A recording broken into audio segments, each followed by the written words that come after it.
posibleng hawak siya ni Papa ngayon. Huwag ka nang umasang malilinis mo ang pangalan mo sa bunso mong anak, Rafael. Pinaliwanag ng OB ni Felicia na madalas ang stomach cramps kapag buntis ang isang tao na kung dumadalas ay kailangan niyang mag-diet at kailangan niyang i-monitor kung gaano kadalas sumasakit. Sabay niresetahan na din niya ng gamot at siya na din ang kukuha para maipadala sa bahay nila dahil kabilin-bilinan ni Jaime na hindi sila pwedeng lumabas at kailangan niyang magpahinga na bawal din siyang ma-stress. Habang mag-isa naman si Jaime sa opisina niya kung saan pinagmasdan niya ang paligid na hindi sumagi sa isip niya na ganun ang mangyayari sa pamilya nila. Naalala niya yung wish ni Eleazar na sana makuha pa niyang magbago at pagsisihan ng lahat ng mga kasalanan niya at nakita din niya yung family picture nila kasama sila Rafael at Justine kung saan wala na ang Rafael na na-brainwash niya na nagawa na din siyang pagbantaan ni Rafael na mananagot siya kung may mangyayaring masama kay Moises kaya tinapon niya ang mga larawan na ito nang saktong dumating si Divine at tinanong niya kung anong nangyayari. Hinawakan ni Jaime yung larawan nila ni Justine at sinadyang si Justin na lang ang natitirang kakampi niya. Sinabihan naman siya ni Divine na hindi yun totoo dahil andoon pa sila ni Felicia at magiging apo nila para sa kanya. Inayos ni Jaime yung buhok at pisngi ni Divine, sabay sinabihan niyang napakaganda niya, kaya nagulat si Divine sa mga kinikilos ni Jaime sa mga sandaling yan na parang meron ng alam si Jaime sa pagbaliktad niya sa kanya.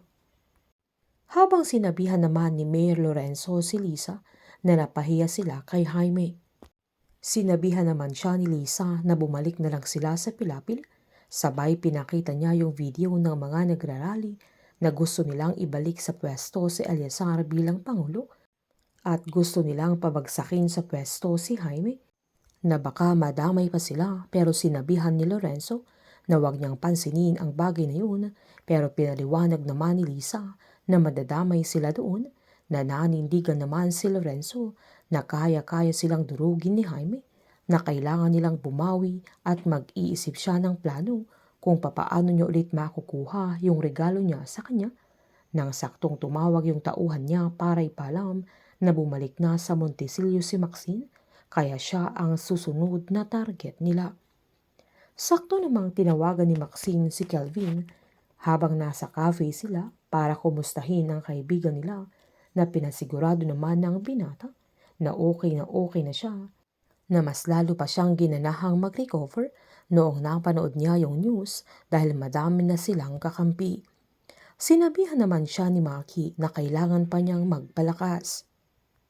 Nang isasara na sana ni Maxine yung bintana ng cafe ay natanaw niya si Moises na andoon kaya agad-agad niya itong pinuntahan na agad niyang tinanong kung anong nangyari kaya humagulgol si Moises nang sabihin niyang patay na si Mang Estong na agad niyakap ni Maxine at hindi siya makapaniwala sa nangyari kay Mang Estong.